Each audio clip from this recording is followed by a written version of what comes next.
Welcome to Replayable, where we go into depth on our favorite tabletop games that keep us coming back again and again. I'm the start player, Todd, and today I'm joined by David and Paul. For our 32nd episode, we will be digging for lost artifacts in Thebes. It was designed by Peter Prinz and released by Queen Games in 2007, with artwork by Michael Menzel. Are you two ready to sift through endless amounts of rubble? Very dangerous. You go first. Yeah, I got 4 weeks in Moscow studying Mesopotamian history, so I got plenty of time to record this episode right now. Nice. Thebes is a board game where players become archaeologists exploring ancient civilizations. Each player travels across Europe, the Middle East, and North Africa, collecting knowledge and conducting excavations. Players spend time to gain expertise, which they use to dig for artifacts. The game features a unique time track mechanic where actions take different amounts of time, affecting turn order. Discovered artifacts are worth points, and players also participate in exhibitions and conventions. The game ends after a certain amount of time, so 3 years in a 2-player game, 2.5 years in 3, and 2 years in a 4-player game, and the player with the most points wins. Dave, your time marker is on top of the stack, so you get to go. Is this the most studied form of archaeology in a board game? I mean, this does not feel like Indiana Jones at all. What do you think? Yeah, it's the academic side of archaeology. It's kind of, you watch Raiders of the Lost Ark and you're like, wow, archaeology is so cool, swinging from ropes and tomb raiding and all that. But in real life archaeology, you probably spend more time in libraries than you do in the field. But in this actually captures it, because the best part of this game is the studying. The archaeology part might be the worst part.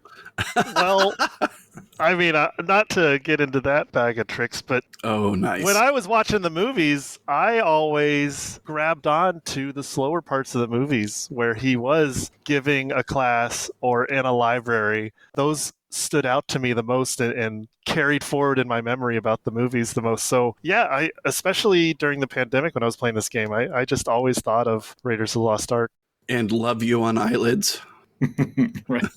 Maybe this is there's a map on the back of the Declaration of Independence. That's this board game. Oh, gosh, no. Maybe National Treasure is a closer comp than Raiders of the Lost Ark. We do not follow maps to buried treasure, and X never, ever marks the spot. Right. Now, this game came out in 2007.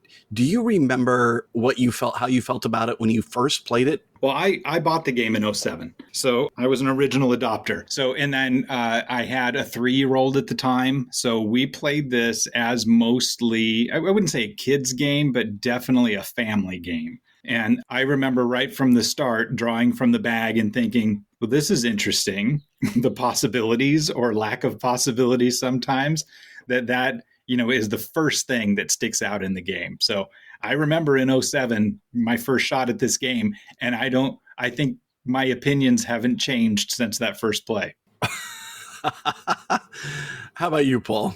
I can't exactly remember, but as I was saying, I feel like I've always associated this game with Indiana Jones. At least until I was able to play more exciting games with similar theme, which has only been in the last few years. Right. So now you're making me want to check. So real quick, I'm going to take a look at Diamant/Ink and Gold. When was that one released? That was 2005. So yeah. So in my mind, that was kind of the original Indiana Jones themed game. And this felt, like Dave said, more academic, right? You do the studies, you get the knowledge, you find the rumors, you get the assistants, and you go out and you dial in on those cool dials, however long you want to spend doing the excavation, to determine the number of tokens you're going to be able to draw from the bag. And I remember when I first played this game, I was really impressed by those bags because they have the different colors, seams across the tops. And it felt really cool to say, okay, I'm going to go digging in Egypt. Go ahead and hand me the yellow bag or the yellow topped bag. And I'm going to go ahead and draw it from there. So I really liked that aspect of the game, the tactile nature of it. For sure. I actually think it's interesting, too, because we've done a couple of bag draw games. And the thing we always talk about is you have to have the capsules for Arkham Horror. You have to have the acrylic pieces for Quacks of Quedlinburg. But in this game, those big chunky discs, I'm actually fine with. I don't feel the need that I got to chrome this one out and buy coin capsules and although I might have some leftover corn capsules that would work. Maybe that would. Well, in my opinion, the only thing you need is to upgrade to a more recent copy of this game because the original card size is so small. Yeah, that was surprising to me. So I have the old copy, and it's when we played the other night. This was the first time I learned that they did same thing with Ticket to Ride. Those first copies have those mini card sizes, and then later editions have those larger card sizes. And I didn't realize they'd done that with this game as well. Given your thoughts about the game back then, and Dave, you kind of said already yours hasn't changed since then. Paul, have your thoughts about the game changed at all over time?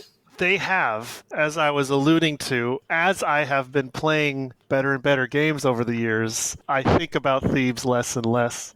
And even the theme association I used to have for Thebes, I now more so associate with, like we talked about on an earlier podcast, Lost Ruins of Arnak. For sure. Were you trying to hide that one because we're going to be talking about it later, perhaps? It's okay. No, We'll have a draft as to who gets to use it. I still like this game, and, I don't know if you want to talk about how we think about it now, but I really enjoy playing this game with kids. This is one of the games that even though I try my hardest, my kids can still beat me at. And, and I found, especially during the pandemic when they were younger, it was a great tool for teaching patience. The turn order mechanism of, you just did a big dig. Now you have to wait for everybody else to take multiple turns before you can go again. Right. And it was also a good tool for teaching resilience. It's like, I'm sorry you drew 10 tiles and 9 of them were rubble, but, just pick yourself up and try again. Yeah, absolutely adored that time track mechanism. So that idea that certain action selections take a different amount of time, and it's not just the digs, although that's the most noticeable because you have the dials to use as the calculators, but it's going to take me so many weeks to get from Paris to Moscow, and then I'm going to be involved in a convention that's going to take another couple of weeks. I really liked that mechanism. In the meantime, whoever's last gets to go first. That's a pretty cool mechanism that they solved. Where else have you seen that? I think Rosenberg has kind of picked up and ran with it a little bit because that's shown up in a few of his games, most notably Patchwork. And then I think it's a re-implementation or just a kind of take two on Patchwork, which I'm sorry I started mentioning it because I totally forgot the name. But, Nova something, which came out a few years afterwards, but I never... Nova Luna? Yes. Anybody can go to Board Game Geek and look it up. It's called Turn Order Time Track, right? Yes. Which is brilliant. It's using time as a currency, and it's totally brilliant. So I'm going to invest in traveling to this city and doing the research to have this resource to use later. But time itself becomes a resource, or a currency, and it's brilliant. Yeah, I agree. The two games that I remembered, the first time I think I ran into it, and I guess it wasn't the first time I ran into it, but it was similar, was Trajan. Mm-hmm. And then more recently, there's The Search for Planet X, which is a deduction game, but the types of deductions you're making, observations, take different amounts of time. So if you're going to do a more broad spectrum search, it takes more time. Yeah, because like you guys said, you are investing in something that gives other players a chance to catch up. And I think what I love the most about it is that it gives players tempo training wheels, if you understand what I'm saying. It emphasizes timing to such an extent that players are almost forced to start thinking ahead and positioning themselves to realize opportunities that happen when other players jump ahead. Yeah, I think that's a great point because there's a little bit of a race to dig because you get diminishing returns as other people dig there. And you can also dig in each location only once per year. So you have to start thinking ahead somewhere around the end of the first year as to how am I planning out my next 2 years of archaeological study as far as I got to plan my digs as you would if you were a mountain climber or an archaeologist. I got to plan these 2 years in advance that I'm going to go down to Sparta and dig for this thing. And it extrapolates very well. Right. One of the things that got in my way the last time we did this is I had all that planned out, but then as you start making that journey, that trek down to the dig sites, it's not economical from a time perspective to return to gather additional knowledge. Like, you want to get all your knowledge and then preferably do your digs while there are short hops in between the sites. Yep. But like, I couldn't find the right color to even have a book of specialized knowledge to be able to dig at the site and draw. So that was one of the challenges, was planning ahead of time and then planning, okay, I'm going to be able to dig maybe 6 weeks per site or 5 weeks per site, and then allow for travel time. But yeah, you had to do all that ahead of time before you planned your journey to the dig sites. Right. Right. And travel time is the one thing that never returns on investment. Right. Exactly. So I'm going to come back around to that because I want to talk about risk mitigation. One of the things that we talk about is, like, when we dig, you're drawing tiles from the bag. What is the right amount of risk mitigation to try to avoid coming up with a handful of rubble? I think it's based on who you are, and it's also based on player count. The fewer players playing, the more time you're going to have to make more digs. Sure. But personally, I need to draw 8 tiles or more to feel comfortable. Okay, that makes sense. Well, I think that it is definitely going to change by player count, but I think you're really looking for at least 5 knowledge in an area, and I think maybe 6 knowledge, because 1 through 4, and maybe even 5 knowledge in an area. You have to invest more weeks than discs you're going to draw, and at 6 knowledge, you can spend 4 weeks and draw 4 tokens, or spend 5 weeks and draw 5 tokens. That's when you start to get 1-to-1. So how many do you try to draw? Well, that's going to depend on where we are in the game, because how much of the good treasure or how much of the treasure has been removed. And I think it's not always the more the merrier, because I think the last time we played in person, or maybe it was my play before that, I was drawing 12, but I think I was over-investing to get to draw 12, because I had 2 shovels. I had a lot of, in certain areas, not all the areas, but 2 shovels, a lot of knowledge in certain areas, and then I'll spend 8 to 10 weeks to draw 12. And I don't know if you're getting the returns after you're over, say, 9 knowledge in an area. I think there's really a drop-off in the returns. So it's... So you prefer to do multiple digs at size 5 tiles, or do you prefer one dig at size 10? 5 to 8, right around there. I would like to prefer to do multiple digs at like 5 to 8, because I think that's a little more efficient. Plus you get, if you have the opportunity to go out and dig for 10, sure, that's great. But like I said, I think at that point you've maybe over-invested in knowledge in that area when you could have been spending that time more efficiently diversifying or squeezing in an extra dig or something like that. I think this is a good time to point out the fact that you found from the designer that kind of contradicts the rule book. Right. Oh, yes, as you turn the year. Yeah, that seems to directly contradict the rule book. So as I recall, the way it says in the rules is when you cross the year mark, so the 52-week mark, you immediately turn over all of your, what are those called? Dig permits. Yeah, your dig permits.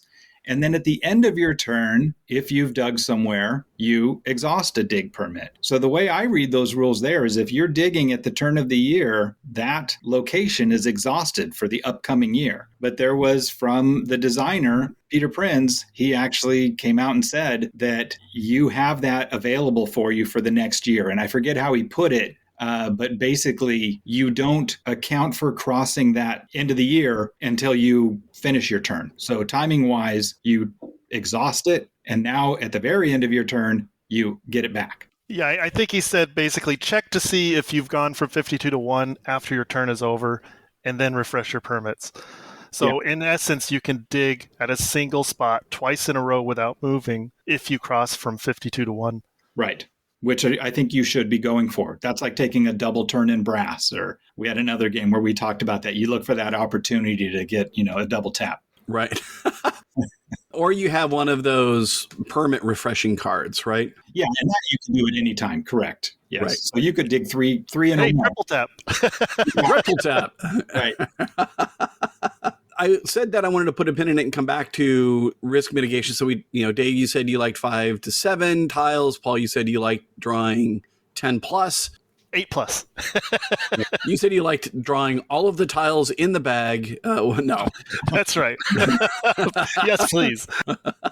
What about risk mitigation on the card front? Because one of the things that stood out to me on the last game we played was there were a couple times where I was in a place and there would be like a card available for general knowledge. Great, it's useful in all the colors, but it's just one, and I went ahead and took it. But then what I drew was a card that had 2 general knowledge. And of course, you guys swooped in and took that one because that's even better. And so there's risk mitigation, I think, that possibly crops up in the card play, and maybe not just in the card play, but also locations. Because if Absolutely. travel time has no ROI, doesn't give you any returns on that investment, and you're able to just hang out, as Dave did in Moscow, and you keep getting a great selection of cards that are located in Moscow, that's quite a bit of luck that Dave didn't have to worry about mitigating. He could just invest more time and pick up another card.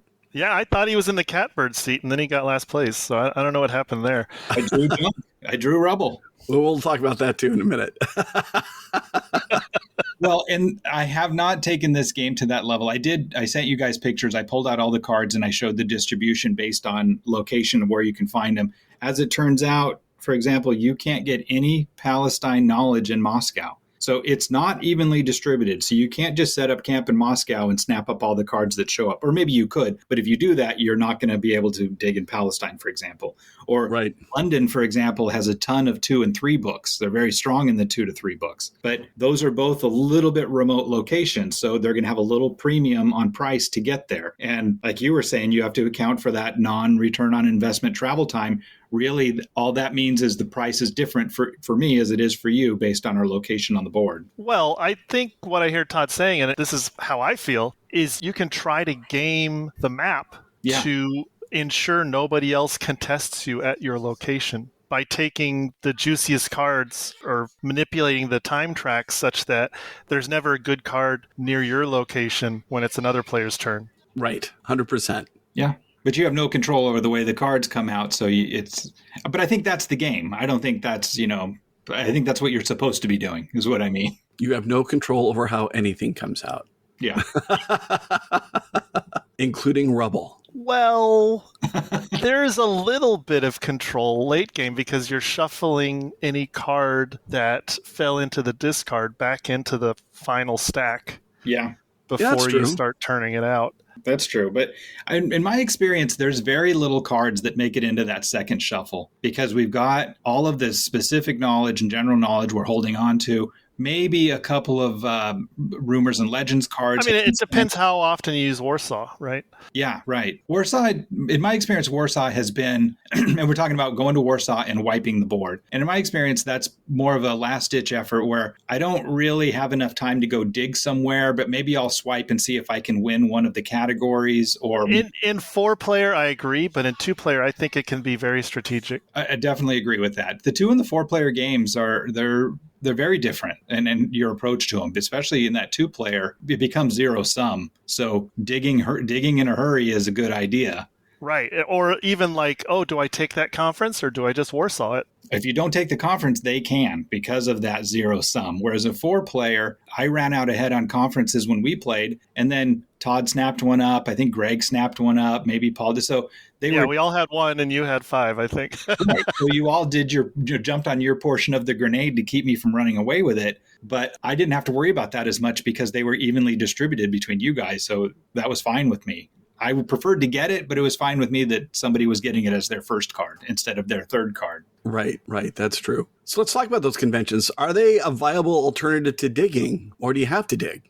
I think it comes down to player count like we talked about. In 2-player, they can definitely win the game because it's not too difficult to get 7 if you prioritize them early. Yeah. But in 4-player, you're just kind of at the whims of the card deck and what gets flipped over. What about exhibitions? Same thing? Personally, I love exhibitions. Yeah, exhibition is like a guaranteed 4 or 5 artifact draw because an exhibition is going to be worth 4 or 5 points. That's the exact same, reaching into the bag and drawing a 4 or 5 artifact. Yeah. Although the time investment is steeper than a dig, the payoff is guaranteed. So I think they're great. Yeah, I don't memorize the exhibitions, but if I wanted to up my game, I would. Yeah. So that I would know which color combinations to go after to guarantee myself some exhibition points. In the exhibitions, there's 36 points up for grabs. Okay. This is fascinating stuff. Like, I feel There's a level to this game that I just have never really tried to assimilate. How many points are in exhibitions? What kind of knowledge are there at each location? Mm-hmm. Should that be a requirement for anyone who wants to play this game, or do you just take it at face value and do the random things and that's what's intended? What are your thoughts there? Well, I think like Paul said, this is a great game to play with kids. And with your kids, it's not going to be at that level. I mean, you could totally dominate your kids, which we can work that out in therapy later. But nice. I don't want to play the game on that level. Now, as I notice these things, I start to implement them. But in general, this is more of a, what do you always say, Todd? Fast and loose. It's more of a fast and loose game. Right. I've tried to play at that level, and there's no benefit. Right. Yeah. Interesting. Okay. Well, so Todd, you're a bit of a SDJ connoisseur. Let's talk about the 2007 SDJ. It looks on the surface, I think, kind of a weak year for the Spiel des Jahres. What do you think about that? So let's take a look. Zuloretto wins. Thebes is nominated. Correct. Let's see. A game that Against Zuloretto? Thebes was robbed. Zuloretto is, and I bagged on Zuloretto on this podcast before, but it's a worse version of Colorado. It takes that mechanic, which is really cool, and then throws all kinds of junk on top of it that's not fun. That's my feeling on it. Yeah, so the other nominees, there's a game by Queen Games called 12 Thieves, which was first published as The Thief of Baghdad, which you might know it under that name. And then Arcadia, which is actually a great game. That one probably should have won. If there was a Kenner Spiel des Jahres back in 2007, I bet Arcadia wins. Yeah. I'm a card-carrying Rudiger Dorn fanboy, but I've never played Arcadia. Well, that's something we'll have to remedy then, isn't it? Good, yeah. It's one of those where it has the stackable towers like Torres had. Oh, yeah, okay. And then you are trying to get your family's crest visible from the top on the most towers. So you're building it out and trying to increase the visible seals from the top. So it was the board game version of who gets to bat first in baseball, when you throw up the baseball bat and you pile your fists on top and whoever caps gets to go first. Yeah, there you go. Yeah, I would say that's a weaker year for it. I played the heck out of Arcadia back when it came out. I loved that game. I bet. And let's, just for grins, let's take a look at the DSP and see which one won the DSP that year. Pillars of the Earth. Also a down year. So 2007 is not that was not a good game. Yeah. When Paul and I first met right around that time, I mentioned Pillars of the Earth, and the jury was out for me, and I'm thinking, I don't know if I like it or not. And Paul just immediately told me. I pissed all over it. Yeah. And I thought, man, he's totally right. That stinks. And I haven't played it since. I actually liked it, but what did you like the least about it? Turn order based on which pawns come out of the bags? The end game. I thought the end game was ridiculous. You could throw out the first 2/3 of the game and just start at the last 1/3 and see who got the glass blower. It was the end game craftsmen were overpowered. Got it. Yeah, that's true. So we could. I'll make a comment about that later when we're going through and doing the prompts. Yeah. So about Thebes, though, I think we can dig into the digging mechanism a little bit more. Nice. Because I personally feel like it's a slot machine. Like the amount of knowledge I'm collecting is how big of a bet I want to place, because it's how much investment I'm making. And then when I go to the dig, I'm pulling the slot machine and I'm seeing how many good things I get or if it's a bust. Okay. Well, let me put it to you this way, Paul. Is this a stock game? What? You're buying stock in these 5, let's call them railroad companies.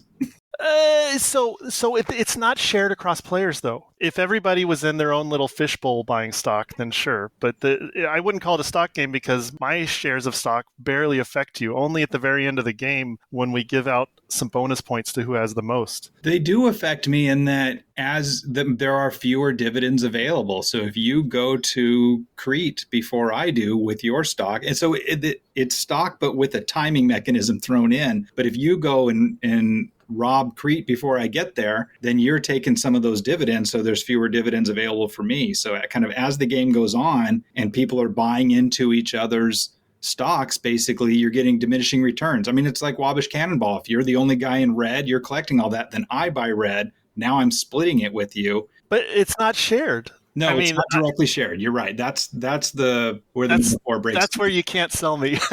Yeah.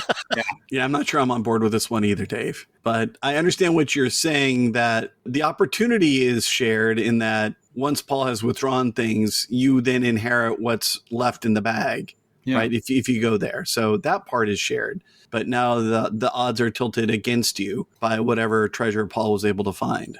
Or the other way around, if I'm the only one in blue, before you guys get into blue or get strong in blue, I'm going to run down there and trigger the dividends and see if I can pull something out of it. And being first does give you that bonus, which is nice. Yeah. So there has to be some contest. There is some, I think a good part of this design is that there's a little bit of pressure to be the first to dig. Yeah. You can't just collect all the knowledge and wait until 1903 to start digging. Yeah. Right. There's even a freebie 1 value artifact for the first to dig in each location. That's what he's talking about. That's the instant I setup. mean, 1, you get a pure 50% chance to pull, and 2, Right. you get the freebie artifact. Right. But then there's the rubble, which I know lots and lots of people have tried to house rule to fix the rubble. I mean, People I've hate got the rubble. some suggestions here. Yeah. I know, but what I think the problem is, I don't think the problem is the rubble. I think the problem is playing with 4 players, Yeah. because you get so few pulls at the slot machine. You're basically putting all your eggs in one basket, and so your brain is going to remember the good beats or the bad beats. You're Right. not. Don't you approach 4 players then more like you would a stock game? Is that I want to invest Give where it up. players are not investing? It's not happening, Dave. Oh, it's, No, I don't. But I think in 4-player, it's even more important to go after conferences and exhibitions because you're just so reliant on luck for your digs. Mm-hmm. sure. But also, I think to not have a balanced portfolio in a 4-player game. In Yeah, a 2-player game, that's actually an excellent point. Yeah, because other guaranteed points are if you have the most in a color. Right. and that's where I'm saying that which colors I get into is very similar to like a Chicago Express as to which colors am I going to get into. I don't want to be in the same color that everybody's into. Yeah, you want to try and get most in 2 colors, right? Yeah, right. Exactly. So then the rubble and the digs, is that a fatal flaw, or is it a feature? Is the risk tolerance just right? What are your thoughts about? I mean, I'll say one more thing, and that's I've thought about this like from a designer point of view. If I want to design the game such that the first player to dig at a lower amount of knowledge has the best % chance of success, I think the way it was implemented is a good way to do it. And it penalizes people who wait and get more and more knowledge. But beyond that, I want to hear what you guys have to say. Well, thematically, I don't like it simply because, like, if you go down and you are digging and then you go back, you're not going to dig in the same spot. Or if someone else has already excavated an area, you're probably not going to go back to the same spot. But when you put the rubble back, you're basically saying, yep, you get to go into a blank slate. You know nothing about this area, and you can't even tell that any digs were ever done before. And so your chances are now worse because, you've got everything less whatever was extracted. So give me an alternate viewpoint on that. I was just going to say what I do like about it is that it's so thematically strong. Like there's a finite amount of artifacts in each location. And as it's been digged over by every archaeologist, they came very excited out of an Indiana Jones movie. The last one to get there's hardly anything left. And I feel like the rubble really matches that theme. Right. The problem with it, so on paper, I think it makes so much sense and works out exactly as it's supposed to. The problem is that especially in a 4-player game, I can guarantee you someone's going to have a bad game. And we talked about this when we talked about Agricola. Look, games were just meaner back then. And right. Now we coddle all the players. Everybody gets participation trophies. But back then, you go dig and get nothing and go cry in the corner. That's the game. You're such a curmudgeon. Yeah. I mean, if you go back even further, it's like, oh, you lost. You have to sit at the table and watch everybody else play because you're the loser. Right. You went bankrupt first, but the game's not over. Yeah, you're out. But so I think on paper, thematically, it's so strong. But I just think in the experience, it's going to sting. And it's an element of this game that you have to wrestle with when you Yep. have to accept it or don't play the game, because it's very prevalent in every game you play. Yeah. Okay, I've got a house rule idea I'm going to throw at you guys during the prompts that is, I've not seen anyone talk about it yet, and it's not just don't return the rubble to the bag. It's something else. Well, I'll say something here, which this isn't a house rule. This would be a design point, so I think it goes better here. But what if research seeded the bag, which I think is something that it may be approached with a more modern game. So when I go to London, spend some time in London, I'm actually adding things to the bag that are going to be available. So you got to do the research to put the stuff in there so you can go get it. Does that help the game, or is that just... I don't know. I'm intrigued. That I haven't even considered that before. I don't know if I'm on board with that, only because I feel like when you go and you do the research, you are upping your knowledge and you're increasing the number of tokens you get to draw from the bag, or at least the scale at which you're able to spend time to remove tokens from the bag. Just in thinking about this and going through it, I thought of so many mechanisms that I think we would see in bigger, newer games that I don't know if it makes it a better game, because we debate OG games versus new games all the time. Right.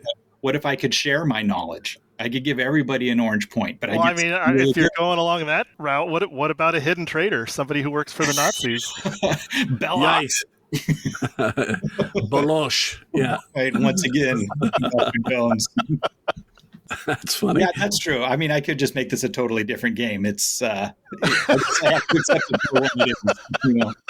What if we actually have trains that take us down to Mesopotamia? Can I do that? Yeah. Can I have shares of the train companies that take you to Mesopotamia? Right. It's a pick up and deliver. All right. So with that, let's move on to the prompts. First up is weight and complexity. On Board Game Geek's scale of 1 to 5, how would you rank the complexity or the weight of Thebes? And Dave, your time marker is still on top. I think it's a 1. I just taught this to 2 new people over the weekend. It is a very quick teach. You can teach the cards as they come out, so you don't even need to talk about those up front. You can wait till the first Congress card comes out before you talk about how the Congress worked. But it's incredibly straightforward. It takes you time to move. It takes you time to research to gather this card. You use those cards to draw from those bags. You get stuff. Like it's very simple. I debated giving it a 2, but the more I thought about it, I thought, like I said, I played this with my 3-year-old, and granted, she bumbled around and she didn't play it at a full level, but you can play this with your 6 to 8-year-olds, I think, and they can get the full experience. Interesting. While I agree with you, I rated a 2. I guess for that reason, I think a 1 is, like is war. No Fish or War. Yeah. Or even maybe Can't Stop as a 2. I'm not sure, but yeah, I put this as a 2. Yeah, I had this down as a 2 as well, and it had to do more with, we'll talk about it, the fact that you have to calculate the amount of time and then potentially work backwards so that you need to understand how much risk you're willing to take and how much time you're willing to invest. Like, that's not just a simple gather knowledge, go do digs. If that's all it was, Dave, and you could say zoom past the 1 in 1903, the first week in 1903, then yeah, it might be a 1. But yeah, I'll use my favorite buzzword, path dependency. It's here. Yeah, absolutely. So that makes it a 2 for me. But then strategy, how much opportunity is there for strategy and long-term planning, which is, I guess, interesting because there's an implied time element there. Same scale, 1 to 5. Paul? I put this game at a 3. I think there is actually a lot of planning and forward thinking to get the most out of your digs. And like we talked about, the end game bonuses, but our next prompt will kind of throw a bunch of wrenches into that. Right? I have it as a 2. I mean, study, draw, repeat. That's the game. You can put a lot of thought into it. And we talked about how we're not even going deep into analyzing the distribution. Well, you just talked about how you wanted to only collect certain colors in 4-player, right? Yeah. That's strategic. It's a 2.1. Nope, not allowed. No decimals. I mean, I feel like I've given... No meta point for being the green line version. I feel like I've given more complicated games a 2. I can't give this higher than those. But, I mean, I could be talked into maybe a 3, but I feel like... I don't know. I feel like the strategy you put into it doesn't necessarily pay back. It's kind of like the knowledge into a dig. Concur. Yeah, I put in a bunch of strategy, and my 3-year-old still beats me. So, That's interesting. I mean, I had it down as a 3 originally because of that same, what Paul calls path dependency. Like, I feel like I have to plan out my dig time and then know what the travel time is between sites. I talked about that earlier in the episode, especially in the last year, which felt ironic because, at least in our 4-player game that we last played, those last digs are practically hopeless. Yeah. I think the last one I did, I mapped it out. Okay, I can spend at most 4 weeks here. I'm going to be able to draw 3 tokens. And in the entire bag, there was 1-point treasure left. Right, which I think meant you went back to the cities to try and get most in color, right? No, I didn't have the time based on where I was. Okay. I agree that it feels like strategy should have a bigger component of it, and I rated it a 3. But Dave, I also understand, like, your 3-year-old was still able to beat you no matter how much strategy you threw at it. So that could be an influencer to say that maybe strategy doesn't play as big of a part as you'd like to think. I think you should compartmentalize it. Compartmentalize it. Okay, so it's still a 3, huh? Okay. I give it a 2, but I'm not mad at the 3 rating. Okay.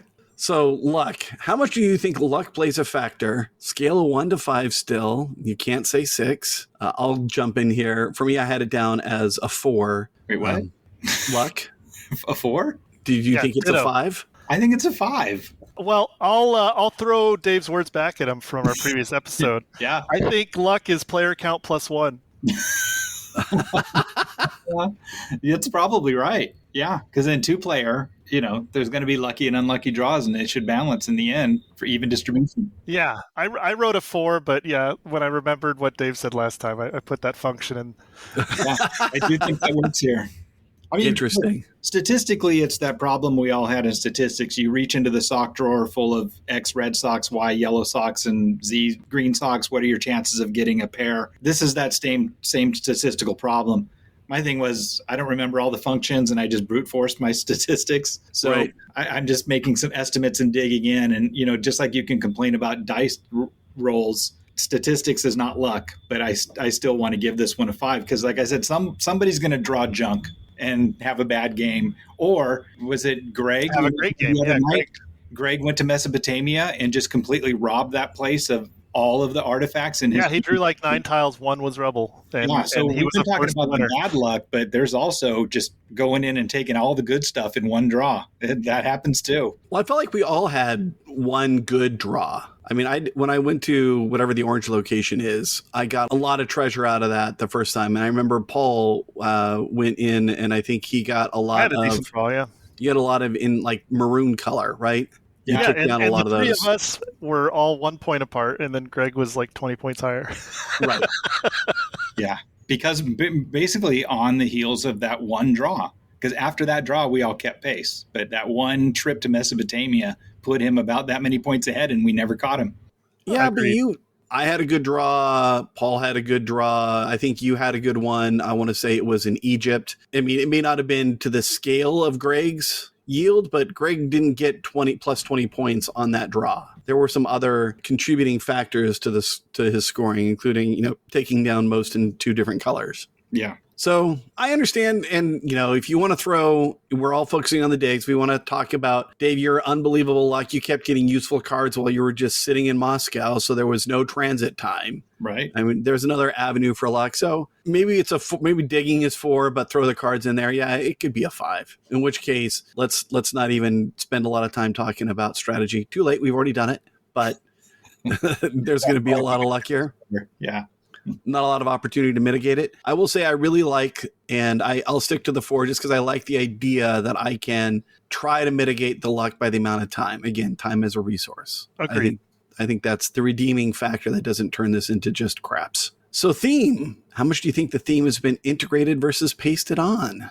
Dave? Theme, I'm going to give this a 4, but probably only because Lost Ruins of Arnak exists. Because it's all here thematically. Right. Even to its detriment, like we talked about with going to the bags, but rumors and legends and specific knowledge and general knowledge and having a blimp. Well, maybe that doesn't work because blimps travel so slowly, but still, or a Zeppelin, but, having a car to get around the map.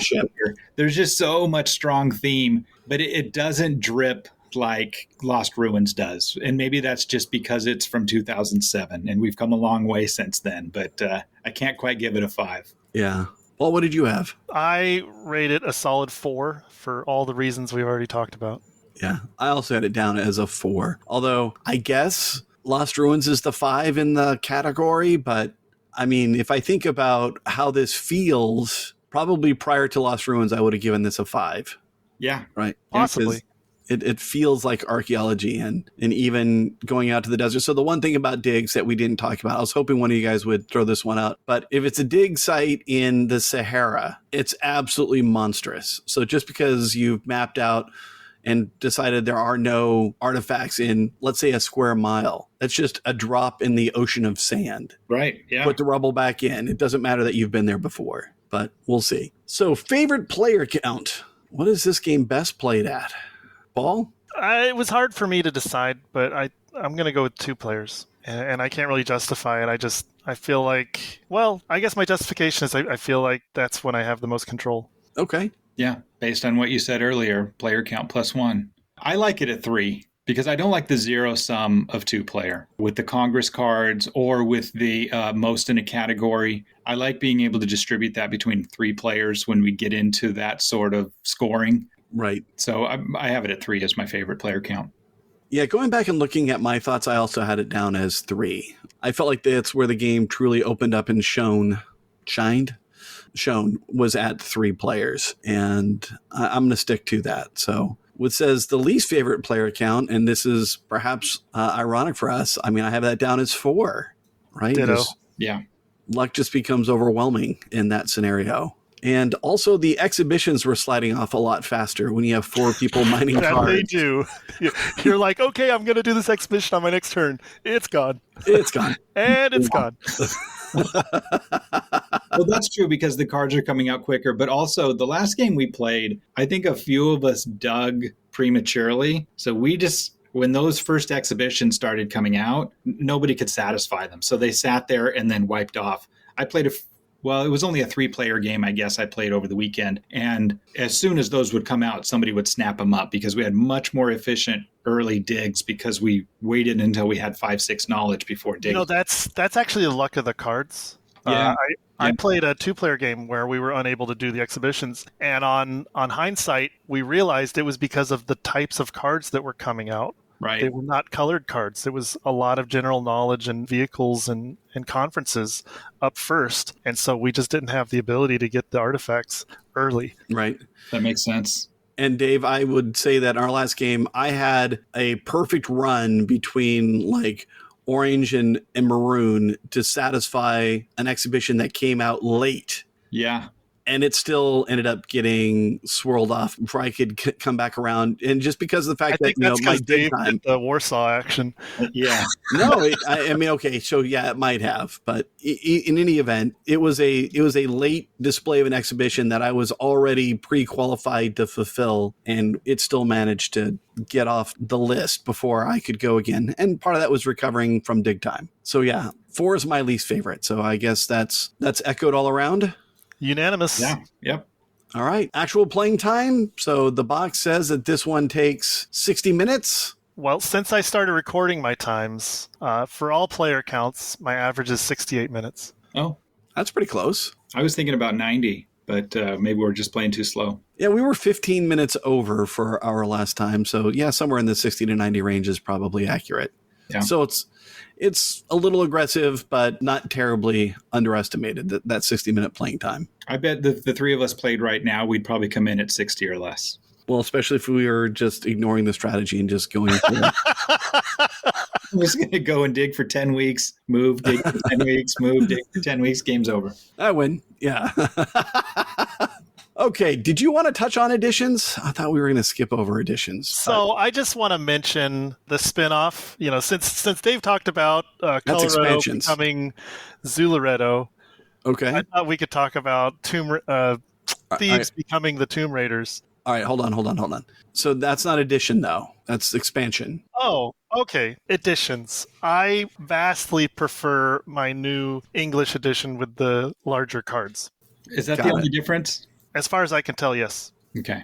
All right. So yeah, the larger cards which presumably are on the last version that you were able to get. Okay. And this sounds like an improvement on, and I've never played the original Jenseits von Theben, which I might not even be pronouncing correctly. But in that one, what seems interesting, but what I was reading doesn't play out as interesting, is the exhibitions were held at a certain time. So when you pulled an exhibition, I don't know what triggered it, but you would actually place it on the time track. And that's when the exhibition is held. So you have to have those bits by the time you get to that point on the time track. Oh, interesting. That sounds really difficult. Yeah. And then also the Warsaw Wipe was not a part of the original. And I think there were a few other things, but those are the two things that stood out as to help streamline the game.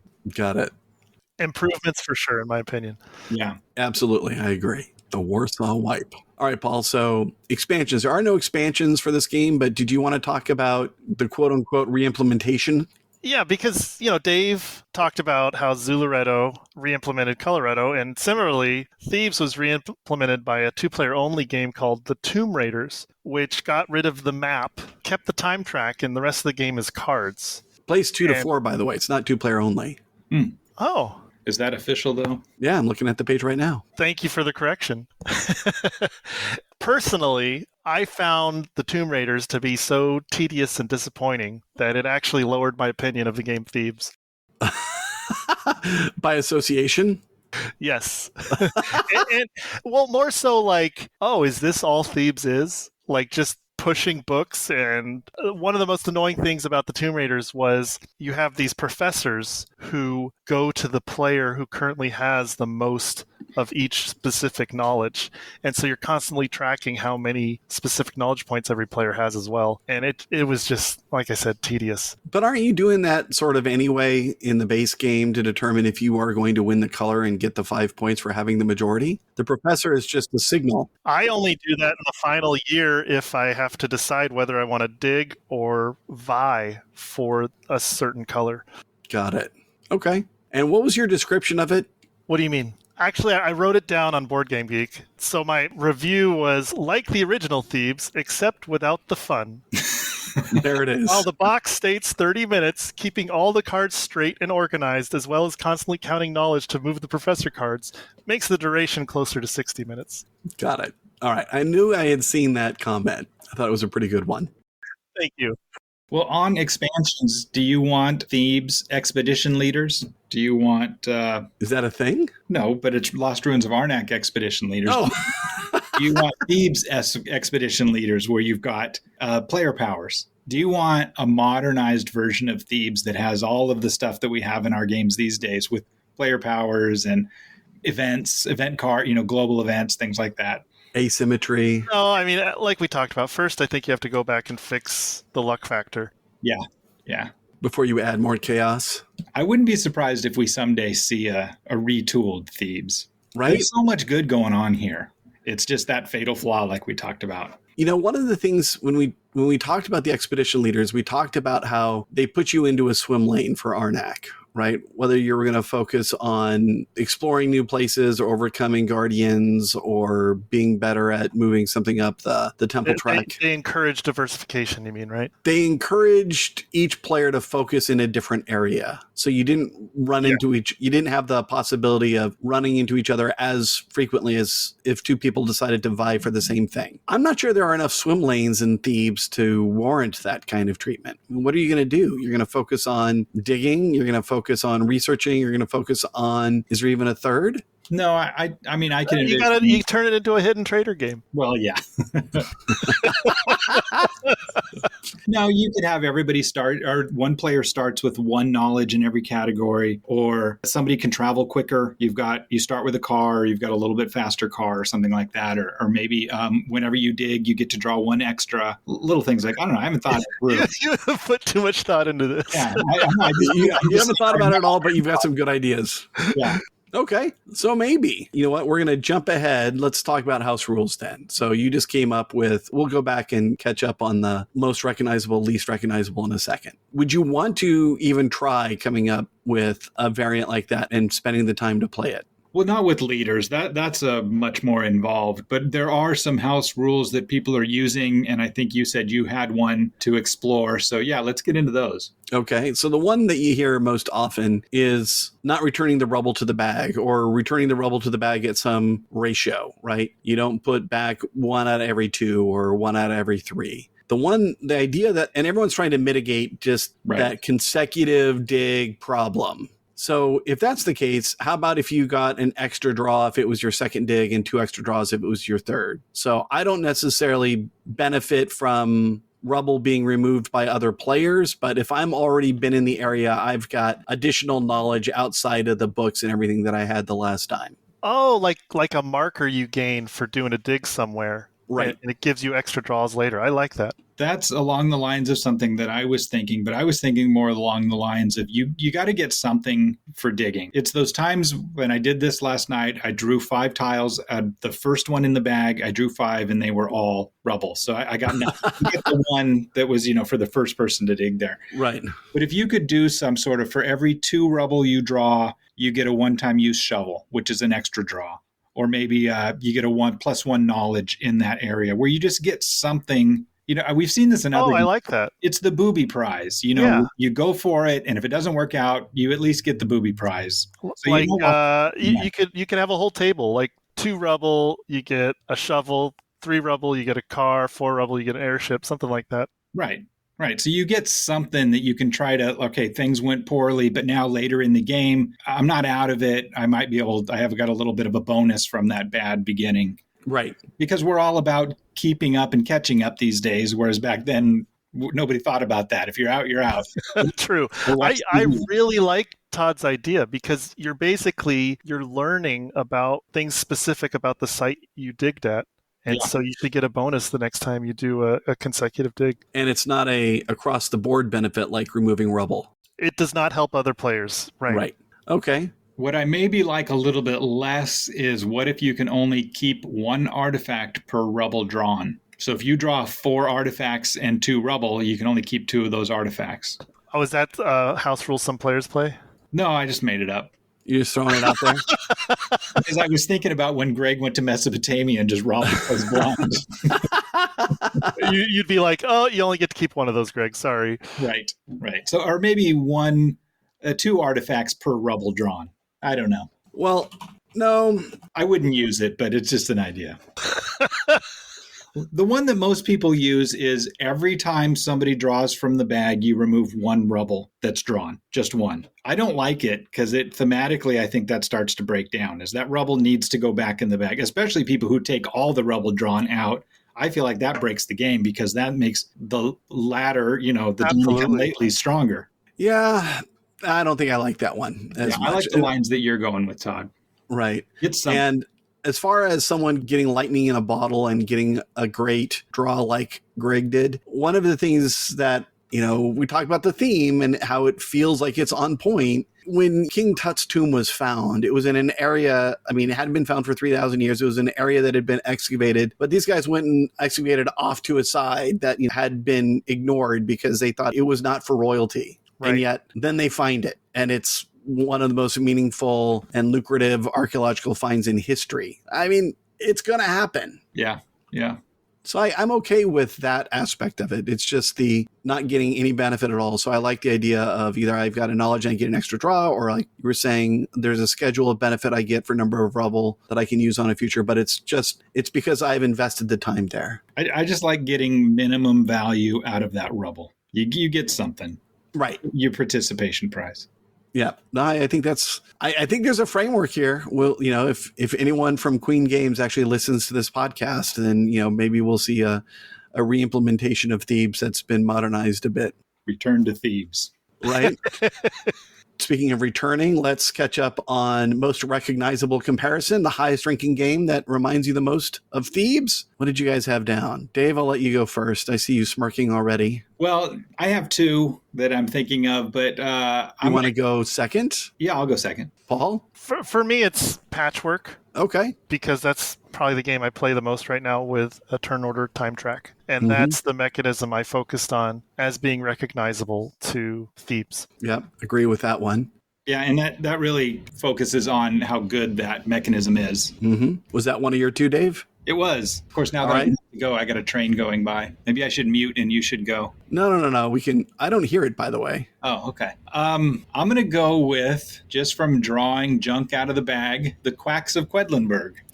Nice. 100%. That was my first choice. And that is, I mean, what I played yesterday with my family. My daughter was doing very well. She had a great bag. She drew whatever it was, 6 or 7 chips and blew up all the cherry bombs. And one of you commented she got Thebes. Yep. How very Thebesian. So that right there. That was Paul. I think that right there says that it's similar kind of thing. You can have everything going just right, but in the end of the day, you got to pull good stuff from the bag to win the game. That's all there is to it. And Quacks just focuses on that, right? That drawing from the bag experience, which makes it so good. So it's distilled down to that mechanism. Yeah. I had Trajan as my backup. So if you hadn't taken Quacks, I would, but Trajan, as I already mentioned, for the time track. Less recognizable comparison. I can go last here because I know you guys aren't saying this. Well, okay. I stuck with the turn order time track mechanism, and there is a game from yore called New Land, which is basically roads and boats with a time track. Interesting. I don't know it. Okay, New Land, and that's NEU land, right? Correct. And that's based on just the turn order / time mechanism? Exactly, because the rest of the game is logistics and chaining. Mm-hmm. But you have to do it. You have to take your turn based on what you've done before and letting other players catch up, because every action has a time-based element. Okay. So I had down Craftwagon, which is an auto industry game, and you have to do research in chassis and engines. So similar to getting the colors in Thebes. And then it's time track turn order to do that. And then you have to participate in races for prestige and money. So those are like the exhibitions. So I had Craftwagon down for it. I confuse Craftwagon and Martin Wallace's Automobile or Automobiles. Mm-hmm. They're so different. They're totally different games. But Automobiles is about production and sales. Okay. And Craftwagon is about engineering and racing. Does Automobile also have a time track? No. Okay. I think it's just because I played them both around the same time, and then they just got mixed up because they're the same theme. Right. Well, look, I'm going to double down. You guys have already denied me this, but I'm double downing on it. So I'm going to say Irish Gauge, but I'm going to add a little bit to it. So thinking of your knowledge as stock and what you're investing, the specific knowledge that you have and investing in certain digs. Right. But further, Irish Gauge has the element where you draw into a bag to pull out some cubes, and that tells you which which railroads are going to pay dividends. Okay. In that case, you could reach in the bag and draw out nothing in the thing that you've invested in. So it doubles up a little bit on my is this a stock game thing by actually having a bag draw that could hose you. Okay, so let me counter with Thebes isn't a stock game. Irish Gauge is a Thebes game. Right. The next time we play, I'll keep that in mind. I mean, I thought you were going to say it's a rummy game. I mean, Thebes is a rummy game, right? I guess. A rummy game that you have to invest in the suits that you go for? Now you're melting my brain. I'm not ready for that one. Well, it's like, there's only, what do they say? There's only 5 different stories. There's only really 4 different mechanisms, right? Auctions. Right. Set collection, whatever, like all games fall into these major games. Right. Okay. If this game is being played at game night, then what do you want to play afterwards? Did you have a thought for this? For me, I want to play a luckless game, so I went with Age of Steam. Wow. Okay. I'm on the same train as Paul, pretty much. I said the exact same thing. I want to swing away from the luck, but I want to play Wabash Cannonball or Chicago Express. So interesting. Tag team. Yeah. And I went for the same theme, just better execution. And so I was thinking if it's a 2-player game, I'd want to play Lost Cities and do those kinds of expeditions and do my calculations and preparations before starting. Or, if we had more than 2, I guess we could say Lost Cities, the board game, or as I knew it as Keltis. I would do that. I think that's smart. Yeah, I like that. What feature of the game still stands out to you? What has aged the best? Well, I feel like a broken record now. Yeah, I know. I'm going to let Dave go first on this one. I think we're all going to say the same thing. It's the time. Probably. It's brilliant. Yep. That's what I had. Yeah. I absolutely love it. Yeah. But props to the calculator wheels. I really liked being able to just dial in what my total amount of knowledge was, and then seeing how many weeks I had to Those determine. are very fun. And they felt ahead of their time. Yeah, they absolutely did. One of the things that I used to think about the Spiel des Jahres was that a game had to have a gimmick. Yeah. Right. In order for it to stand out back in the 2000s, it had to have a gimmick. And I felt like the multiple bags and the wheels were the gimmick for Thebes. And it was built around those two concepts. Right. Mm-hmm. So what feature of the game now disappoints? I think we've addressed this as well. Right? Rubble? Going to the market and getting beans. Asps. Very dangerous. Right. Yep. They're digging in the wrong place. Like, that's me. Yeah. Basically, my staff is too short, if you know Too what I mean. long. Oh, yeah. You did not take back one Kadan for the god whose ark this is. Yeah. Come on now, you're playing to my strong points here. Right. Awesome. All right. So did this replace a previous game for you, Paul? It did not. It was just I guess I could say the kids' games, Right. like My First Ticket to Ride or Cha Cha Chicken. So it was the upgrade that I decided to play with my kids. Got it. Okay. Yeah, that's a good answer. That's pretty good. Yeah, I like it too. Because it didn't replace one for me. I'm going to say Ispahan because I got them both around the same time, and I never play Ispahan. And they're not similar games at all, but they were kind of similar weight, Spiel des Jahres nominees. And Ispahan was the game, when I bought it and played it, I thought, oh, all the games aren't good. And it might be a fine game, but it was my first experience with just another Euro. Like that, there's nothing new here that I could see. And it might be not fair to it because I haven't played it since 2007, but I remember just getting a ho-hum feeling about it. Yeah. Okay. Has this game since been replaced? And if so, by what? Dave? Lost Ruins of Arnak. Right? I mean, not weight-wise. Like Paul's saying, this fits a spot with family style. But if I want to go tomb raiding, I'm going to play Lost Ruins. Right. Paul, what did you have? For family play, this has been replaced by Alhambra / New York. Okay. And for 2-player, my wife and I don't pull this out ever. And I think a big reason, I don't remember what we played over the last year other than Ark Nova, but that's a little longer than Thebes, and now Forest Shuffle fits in exactly the time duration of Thebes. So I was going to revert. Be keeping Thebes anymore, honestly. Yeah. Right. I was going to reference your time schedule from the previous pod where you were like, okay, if it's 30 minutes or less, it's Forest Shuffle. And if it's more, it's, something. And then if it's 90 plus, it's Ark Nova. Like, the 30 was Morel's, but yeah, the 60 minutes is Forest Shuffle, right? There you go. That's where Thebes is. Yep. And for me, I had Quacks of Quedlinburg. I mean, when I think about luck drawing from a bag, that's my go-to. And that's the one I teach new players as well. Yeah. So soundtrack, what music would you want to listen to while playing? And I'll jump in here. Maybe with the airships and the cars racing around, you could get away with Indiana Jones. But again, this feels like the more academic version. So I'm thinking more epic cinematography, sprawling vistas. And so I actually watched Lawrence of Arabia last night. Oh, love it. And I thought, okay, the overture from this movie is perfect for the background while playing Thebes. That is wonderful. Yeah. Now I got to go watch Lawrence of Arabia again. I saw it in the theater in the 90s. This was the last time I saw it on the big screen. It was great. Right. It was written. So what did you guys have? Well, I'm going to go the same way. So it's not the Indiana Jones soundtrack because it's more about the research in that. So I'm going to go with the Cole Porter songbook. Get some as age Cole Porter, just 20s background music while you're studying in the library. I like it.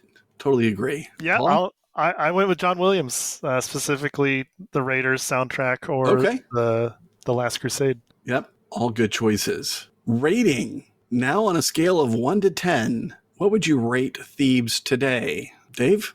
It's a 6. I don't mind playing it. I'm not going to suggest it all the time. I don't know.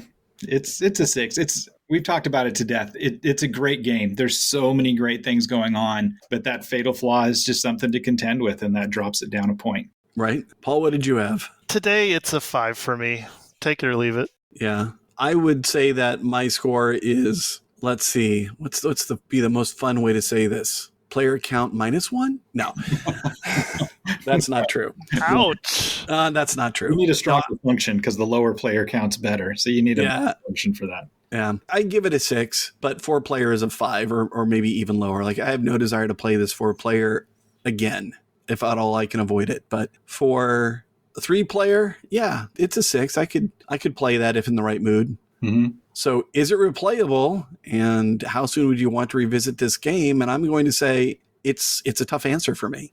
Yeah. I still like the tactile feel of this game. So sure, it's worth a play, but I wouldn't want to play it frequently or even monthly. This is a break it out once, twice a year kind of game, unless your family is enjoying it, in which case, play fast and loose, get through it under 60 minutes, and it's probably a lot better.